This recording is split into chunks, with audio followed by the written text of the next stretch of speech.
Good morning, everybody. This is Kat Day with Sneaky Pete Mafias, and this is SPM TV. And today we have Tony Robles and Dominic Esposito with us today. And Dom, take it away.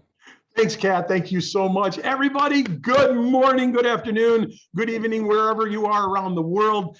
It is so exciting to be with you again on SPM, and we're going to have an incredibly exciting time this morning because to us right now, it's morning where we are, but we're going to be spending this time with Mr. Tony Robles. So, Tony, welcome to SPN. How are you? I'm doing great. Thank you so much for asking, Dominic. And I can't thank you enough for the opportunity. I'm excited to be here. And thank you for all that you do. Excellent. Well, I want to make everybody jealous right from the start. How's the weather in Miami, Florida?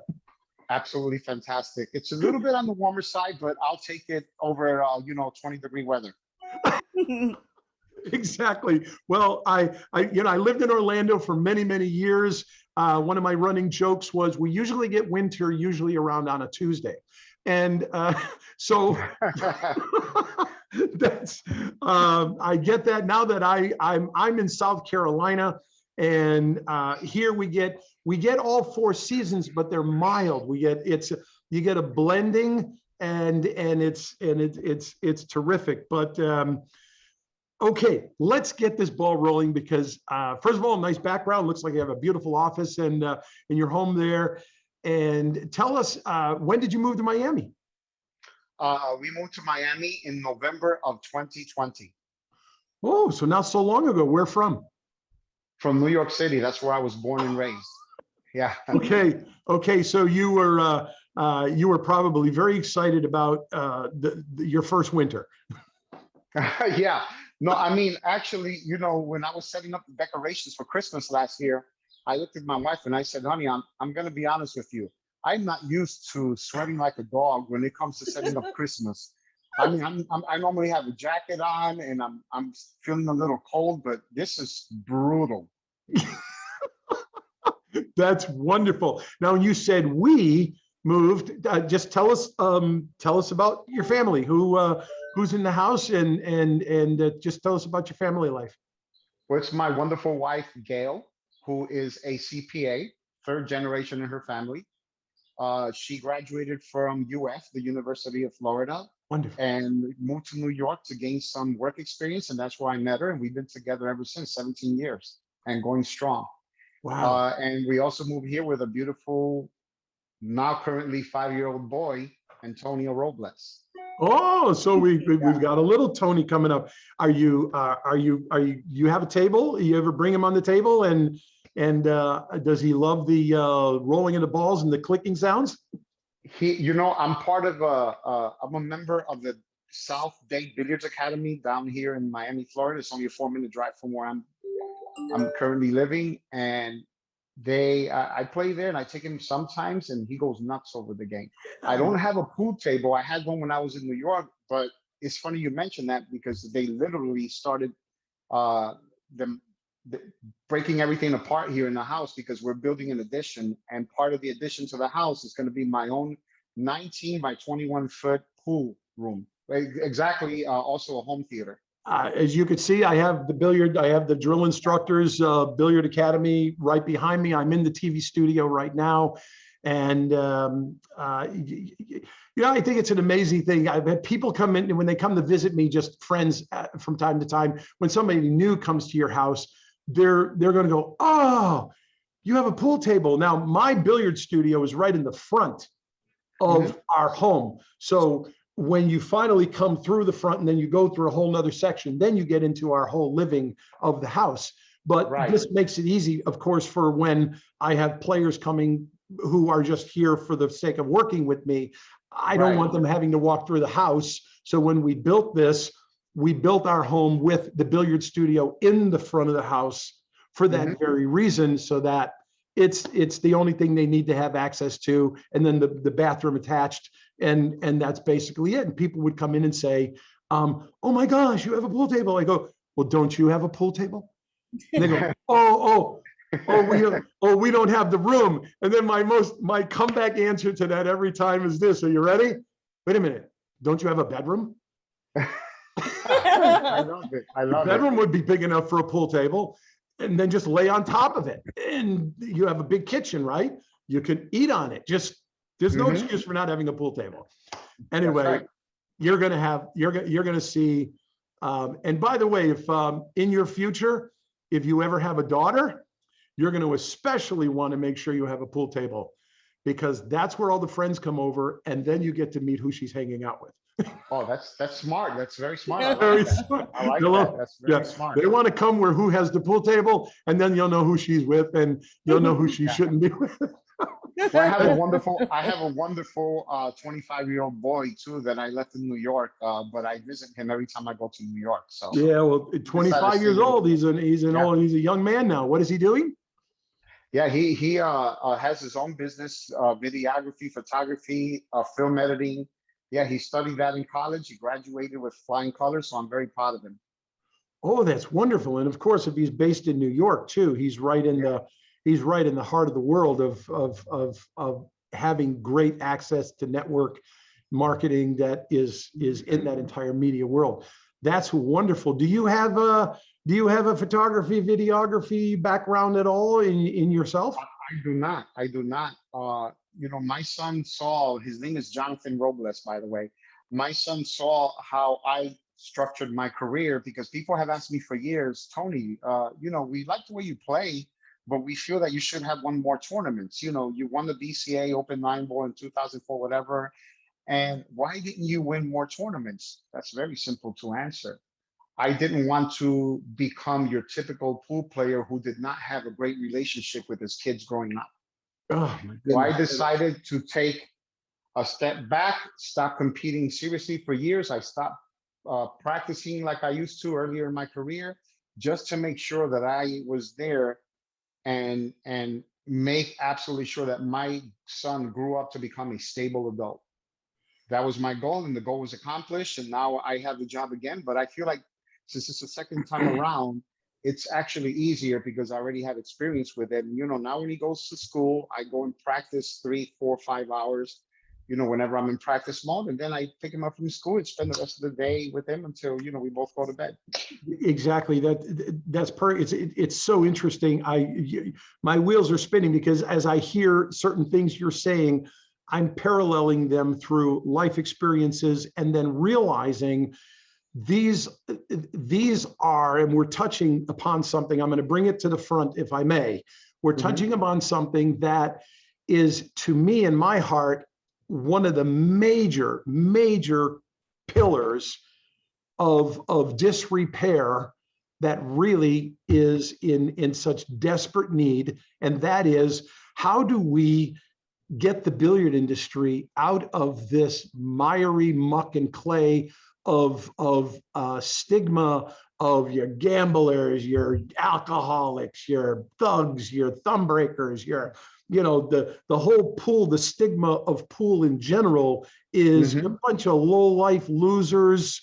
I don't want you hanging around with people like that. We might hear that, but you're not a good person if you like pool.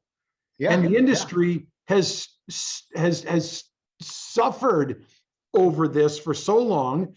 Let's just take a few minutes and talk about some of this, and just wherever your mind and heart just seems to touch on, who is doing what and what could we be doing to take more of this and bring it to the level of what they did when they took the guys who were thought of the very same way in golf. And now look at what the PGA and the golfing world has become. It was like that to tennis. Now look what tennis has become. But pool has just never had that opportunity to shed that bad skin and become the blooming, blossoming, swan that it really deserved to be, because it's such a remarkable sport. Let's hear your heart about this, please. The key for me, which I think is the most important aspect, is accessibility. I'm very accessible. You can come to me even after a major loss, and I will talk to you like I didn't even play a match. Yeah. And I can't tell you how many times I've heard, of a top player denying an autograph or being nasty after a loss or just being rude in general. I think it's definitely, and I'm talking about, years ago, I think it's become better, but I think we need more of that. And, I'll tell you a quick story. I missed an easy 11 ball in the side pocket in a straight pool tournament that they had in Vegas several years ago. And I needed 7 balls to go to the final against Mika Immonen. And I'm playing a match against Johnny Archer. And when I missed that 11 ball, it irked me because that was like the second or third time in a row I had lost in the same fashion to Johnny Archer by missing an easy ball. And I think I got to the breaking point there. And I actually showed a little emotion after the loss. Yeah, of course, I shook his hand. I wish him luck like I always had to everyone, throughout my career. But I kind of shoved the shack kind of violently into the case, which is not like me at all. But it's a natural reaction. We have Sure. our moments. Yeah. We have our moments. So no one wants to say anything to me because they can tell that I'm really upset. I zip everything up. I put my case on my back. I start walking, and all of a sudden, someone taps me in the back. As soon as I turn around, it was an 8-year-old boy. I completely shut it off. I get on one knee, so that way I'm eye level Exactly. with him. Absolutely. And I said, "Hey, buddy, what's your name?" And I start a conversation with him. "Hey, are you playing in the tournament?" He said, "Mr. Robles, I always wanted to meet you. It's nice to meet you. You play great." And I said, "Wow, thank you for the kind words. I really appreciate you taking the time to come here and to say hi to me. But I'm even more excited to have the opportunity to meet you because you are the future of our sport." That's exactly what I told him. Then after that, I said, "As a matter of fact, do you have a couple of minutes?" He said, "Yeah." So I gave him like a little 15, 20-minute lesson. Then after I was done with that, I looked at Dad and I said, "Dad, is he playing in the tournament still?" He said, "Yeah." He said, "Do me a favor. Here's my number. Send me a text. Let me know what time he plays tomorrow. So that way I'll go and show up to support him in his match." And that's exactly what I did. And then he said, "Mr. Robles, can you sign this for me?" I said, "Absolutely. You can come and bother me anytime. It's not really a bother. You can come and ask me anytime." Yeah. So this is what I mean by accessibility. And what I did is I said, "Do me a favor, stay focused and keep practicing. But the most important thing that I'm going to give you, the most important piece of advice is make sure that you do well in school and build a career for yourself so that if pool doesn't end up working out for you, you always have something to fall back on." Thank you, Mr. Robles. I really appreciate that. You have a great day, buddy.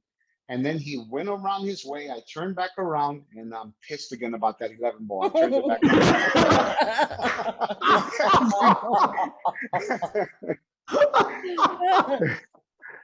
But that's what I mean by having the ability to shut it on and off. And some players find that impossible, and then they wonder why they don't get anywhere besides just their game. You can be number 1 in the world, but if you're not accessible to people, people might respect your game, but they might not respect you as a person or as someone who they might feel intimidated to approach you.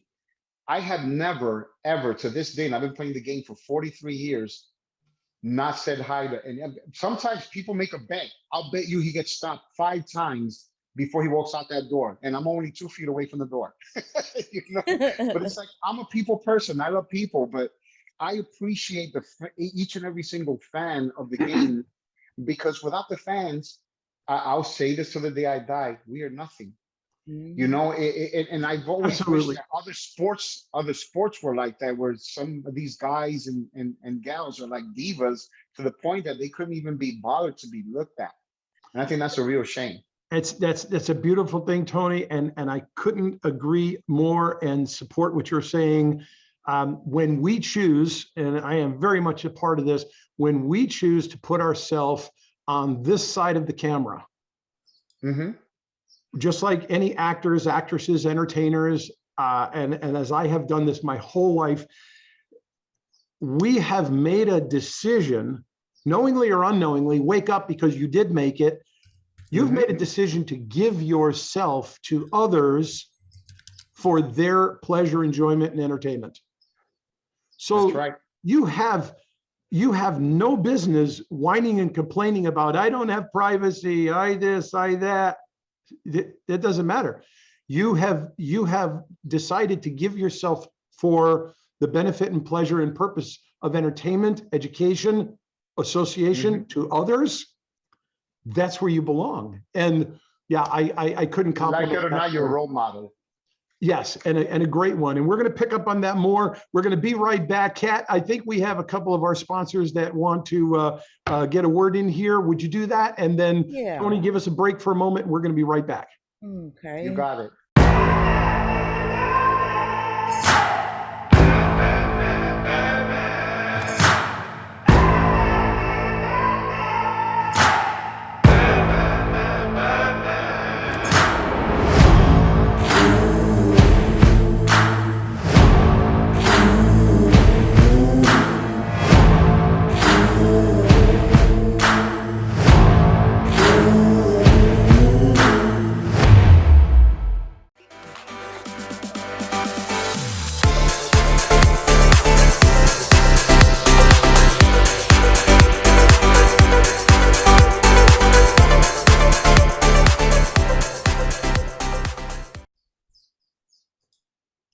And we're back.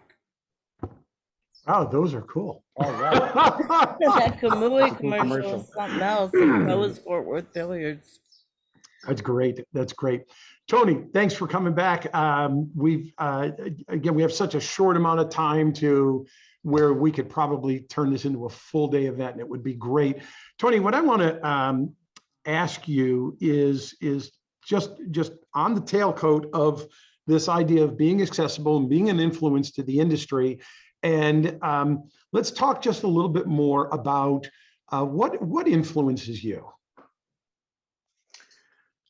When you say what influences me, are you talking about? Well, okay, I'm gonna be specific. Good. I'm glad you said that because this is where I'm going with it. So let me just tip my whole hand. The player, all people, but let's focus on the player because that's who's with us. We have three primary components, like a tripod, and if one of those legs of the tripod fell, the whole thing's going to crash, right? So if a leg breaks, you don't have a leg to stand on. You need all three. You have a mental life, you have a physical life, you have a spiritual life, and if those aren't in balance, you're not stable. Yeah. Whether you like to accept it or not, you're not stable. And if your physical life is the pits, or if your mental life is not intact, if your spiritual life is not sound, where is Tony Robles in the balance of his life, and what is it that influences you where those things are strengthened, encouraged, what built them, and say it and explain it in such a way where we can wrap our head around how does that affect me? How does that, man, maybe that's what I need, maybe that's what I'm missing. Give us some of that side of where are you influenced, in what ways, and specifically in that stability of that three-sided tripod of your life. Well, I mean, my family is the foundation. You know, without my family, without the support of my wife, giving me the the ability, believing in me to go out and start competing again, and always having faith. I feel right now I'm perfectly balanced. I feel that I'm ready to possibly even win another title. I just have to put in the time. I have so many inspirations. We spoke about martial arts earlier before we started this interview. I have so. You ever hear of a Japanese anime called Dragon Ball Z? Not familiar? Right? Share it. Dragon Ball Z. Yeah, so that's a Japanese anime, and the main character, Goku, reminds me so much of myself because he's a nice individual, but when it comes to getting down to fighting, he's all business, right? And yeah, oh yeah, and ever since he was a child in the series, he never thought for a single second that he couldn't do anything or not have the ability to beat someone. And I think that that's so important when it comes to players out there, the importance of believing in yourself is more important than even the physical aspect of the game. I'm not saying you shouldn't practice a physical aspect of the game, but I tell people all the time when I give private lessons, I said, why do you think top players are shocked when they miss a shot, even if it's a tough shot? Because he never expected to miss it to begin with. Right. Whereas when you have someone that's getting down the shot, says, what if I miss this? What if I leave my opponent a shot? That's the wrong attitude. If you have that kind of attitude when you approach a table, you're doomed to fail. And worst part is you're actually building an imprint that could last you a lifetime if you don't realize you're building that imprint. Yeah, you're allowing that left brain to start dominating, and because you're too focused on what you could or couldn't be doing right or wrong, and there's no place for that. Exactly. Keep going. Your influences are you talk about your family and your sons, and this means that you're a man with a real heart. You're a heart man. What makes you cry? What makes me cry? Yeah. Disney films. That's what I'm talking about. You see, you're a personal guy. That's what I'm saying. What makes you cry? Some people, they have no idea how to answer that question. Disney films. Yeah. I cry at weddings. I think it's the most fabulous thing happening, and it impacts me emotionally. It sincerely does. Yeah, it really does. That's what amazing. And then when I start thinking about my son and how rapidly he's growing up and all the things that he's starting to do, you get emotional too when you start thinking about stuff like that, because you become proud of the person they're becoming as they're growing up. How old are you now, Tony? I'm 56. Wow. You look 56, and I feel absolutely fantastic. Yeah.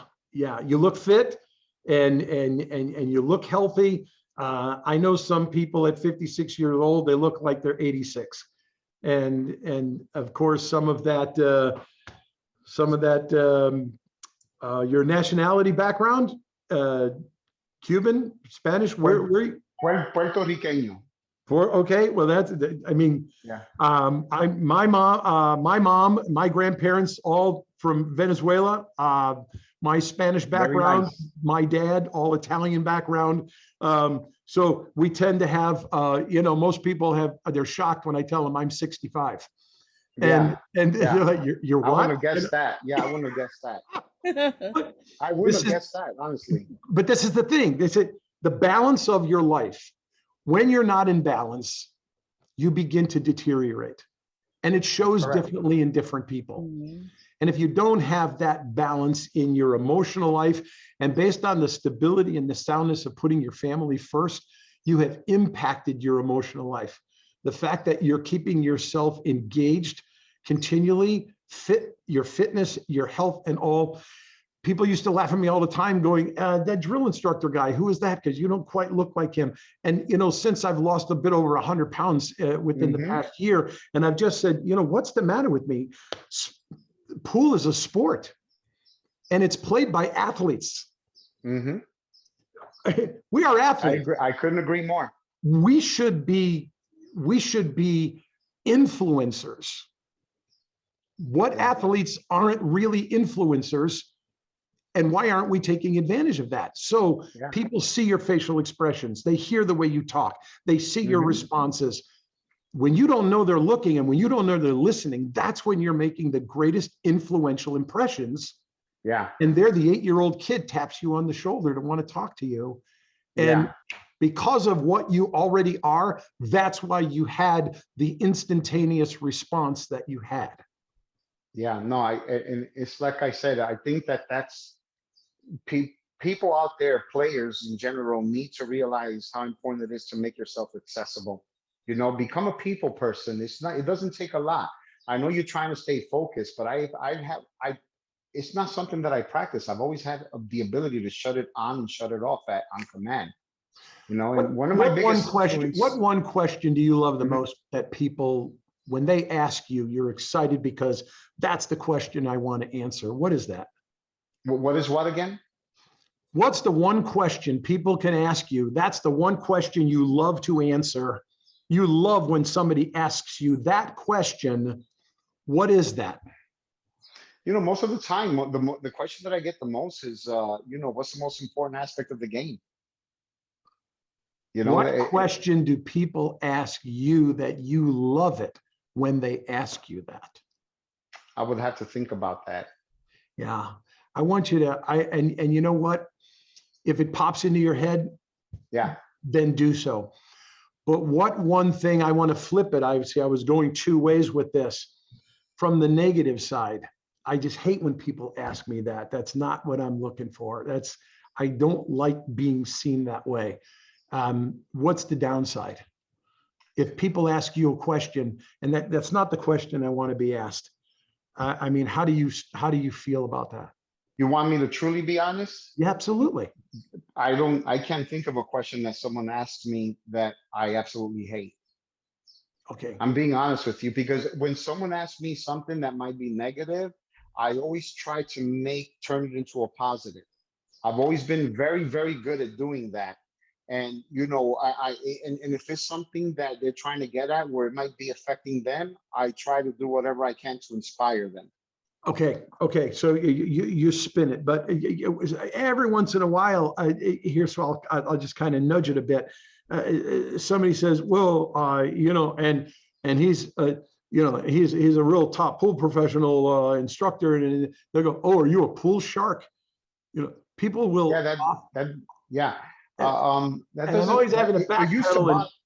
It used to bother me. That is the truth. It used to bother me when someone would ask me, are you a pool shark? Or are you a hustler, whatever? Exactly. And then I got to the point that I realized, you know what? Most of these people don't know enough about the game to know what's going on. So I just completely stopped thinking about it. And then I got to a point where it no longer bothers me. Yeah, but that is one thing that used to bother me when people used to ask me, are you a hustler? And most of the time that happened, it was either a Wall Street executive or a doctor or a lawyer, someone that was taking a lesson for the first time, which you kind of read something similar to that in the interview that SPM. Yeah, and that's just it. And so the point is that I'm wanting to get people to know about you is you'll look for any opportunity to spin it into the positive, encouraging platform that helps build them up. That's correct. Instead of allowing people to shine the light on the negative things.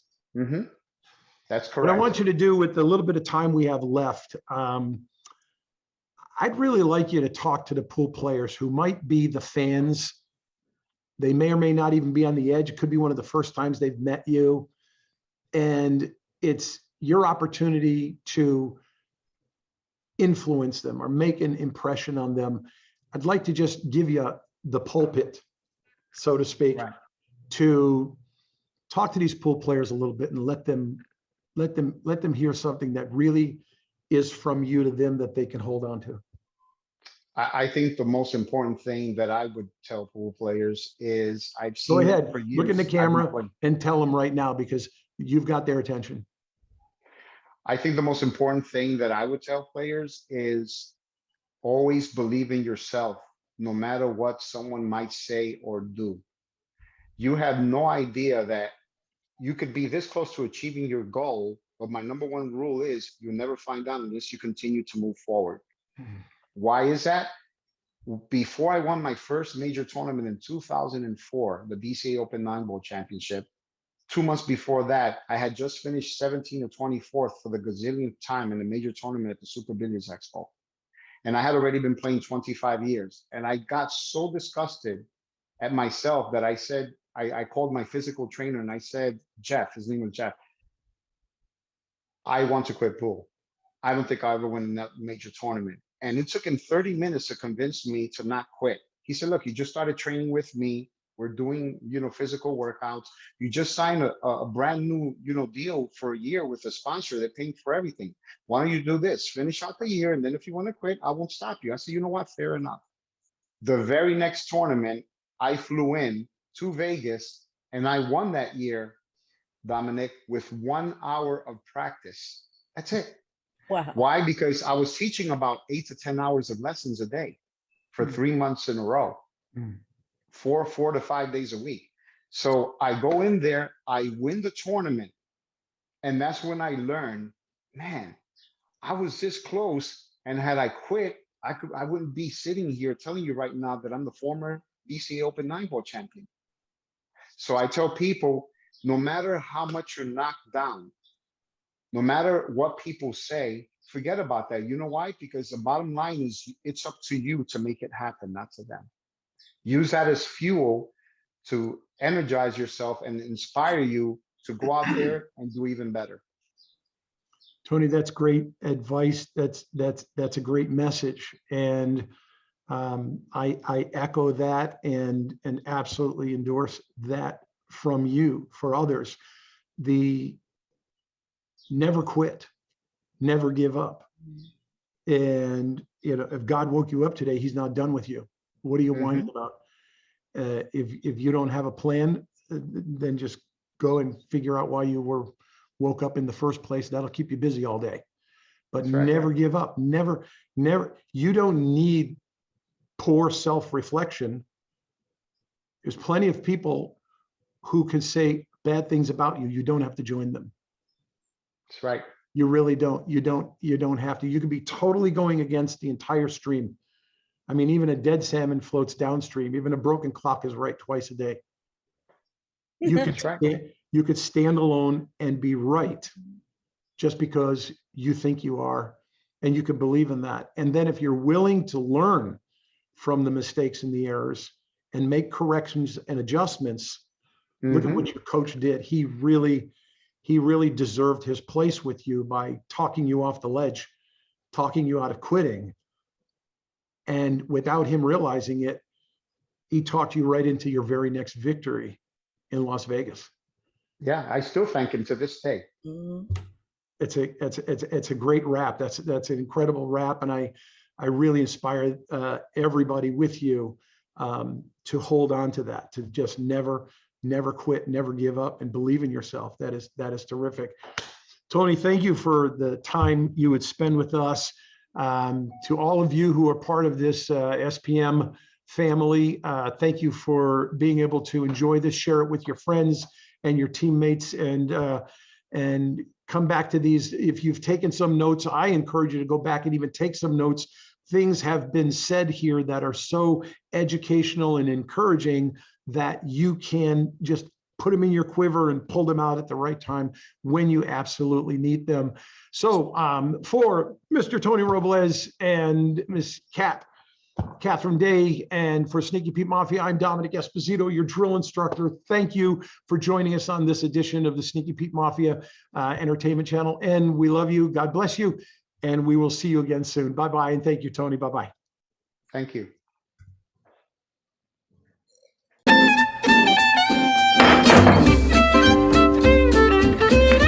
Thank you.